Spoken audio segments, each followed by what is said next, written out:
Всем привет! На днях в Китае стартовали продажи нового интересного, на мой взгляд, смартфона от компании Realme, а именно Q5X. Конечно же, он не такой мощный, как его старшие братья Realme Q5 и Q5 Pro, которые мы получили 26 апреля этого года. Отмечу старшего брата Realme Q5 Pro. Он получил очень много интересных решений. Основные фишки его — это экран AMOLED Samsung E4 с диагональю 6,62 дюйма. Фронтальная камера на 16 мегапикселей, основная тройная камера 64, 8,2 мегапикселя.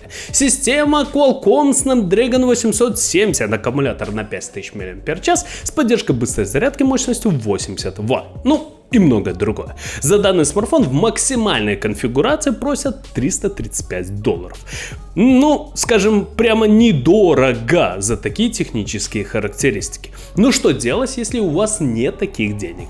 И именно для этих людей и придумали нашего героя Realme Q5X 5G. За него просят всего $135. Основные фишки его — это система от компании MediaTek, а именно Dimensity 700, экран IPS диагональю 6,5 дюйма, аккумулятор емкостью 5000 мАч и толщина устройства всего 8,1 мм. Сдвоенная основная камера и многое другое. А теперь поподробнее. С вами канал Первый обзор. Поехали!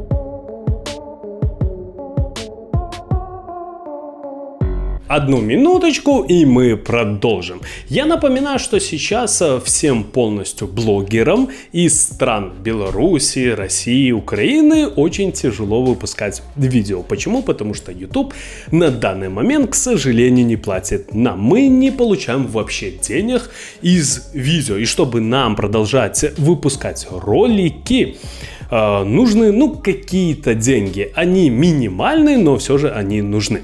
Если вы хотите поддержать меня, пожалуйста, можете оформить подписку, чтобы получать какие-то ништяки и так далее. Также напоминаю, что сейчас у меня есть канал в Яндекс.Дзен.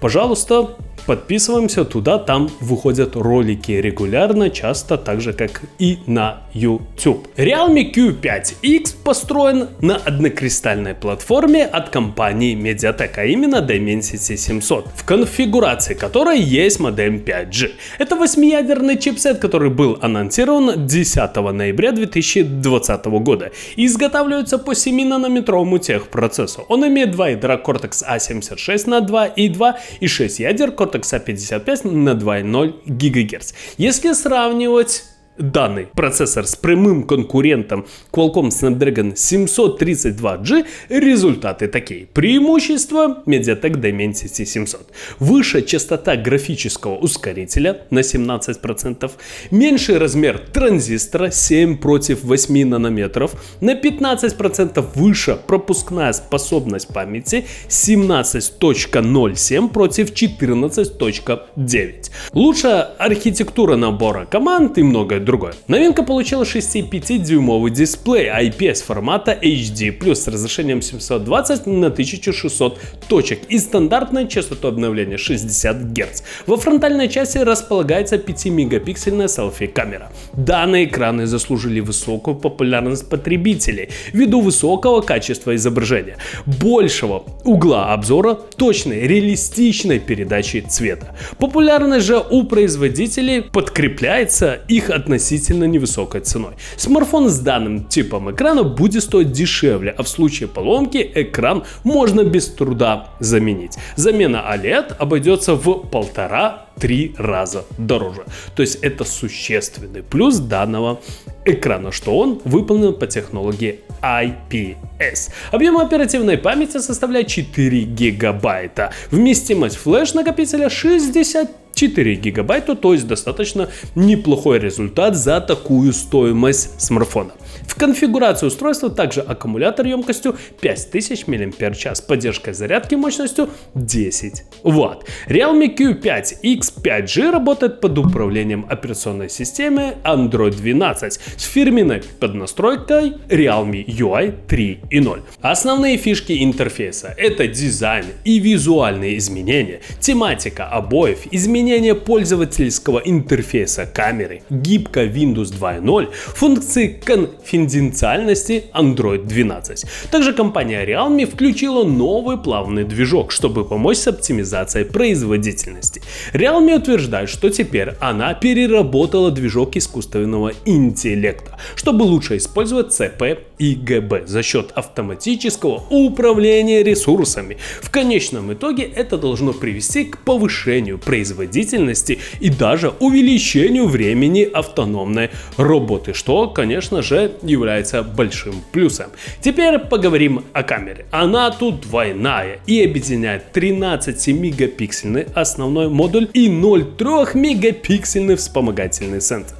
Я уже очень давно не видел камеру на 0,3 мегапикселя.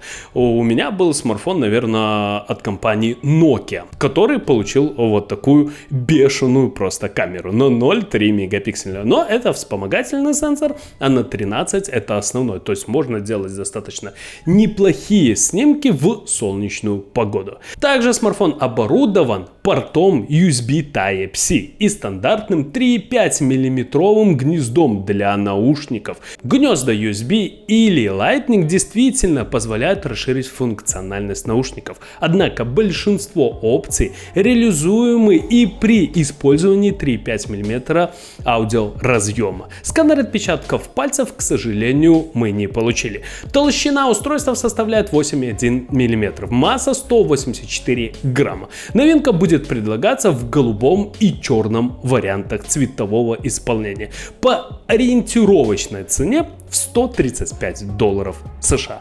Ну что же, ребята, на мой взгляд, с каждым годом компания Realme делает все лучше и лучше свои смартфоны. И это очень важно, что данная компания не остановилась на флагманах, не остановилась на среднебюджетных смартфонах. Почему? Потому что если у вас нет денег и вы думаете купить себе, просто смартфон для звонков, для немножко посидеть в интернете, поиграть в игры, данный смартфон действительно подходит вам. $135, я думаю, у каждого пользователя есть такие деньги. То есть идем и покупаем. Тут также мы получаем очень интересные технические характеристики. Во-первых, процессор от компании MediaTek. Это очень хорошее решение, на мой взгляд, в наше время. Да, сейчас, как вы видите, компания MediaTek даже в чем-то выигрывает у компании Qualcomm. Это действительно удивляет, потому что, лет так 5 назад мне бы сказали, что MediaTek будет сражаться с Qualcomm, я бы вообще никогда в жизни этому не поверил. А сейчас, как мы видим, все происходит и все действительно меняется. То есть рынок у нас меняется в обратную сторону. Также мы получаем достаточно большую память, 64 гигабайта, то есть вместимость есть и можно использовать данный смартфон на ура. Также мы получаем достаточно неплохую аккумуляторную батарею. Это очень интересное решение в наше время. Действительно, если вы знаете лучше смартфон с техническими характеристиками, чем Realme Q5X, напишите, пожалуйста, в комментариях, я почитаю и все-таки скажу, да, лучше или нет, не лучше и так далее. Будет очень интересно послушать ваше мнение. Все-таки стоит ли данный смартфон своих денег или не стоит, или стоит купить какой-нибудь Xiaomi, или стоит купить что-то другое. Вот такие дела. Кому понравилось видео, ставим лайки, подписываемся на канал. Всем спасибо, всем пока.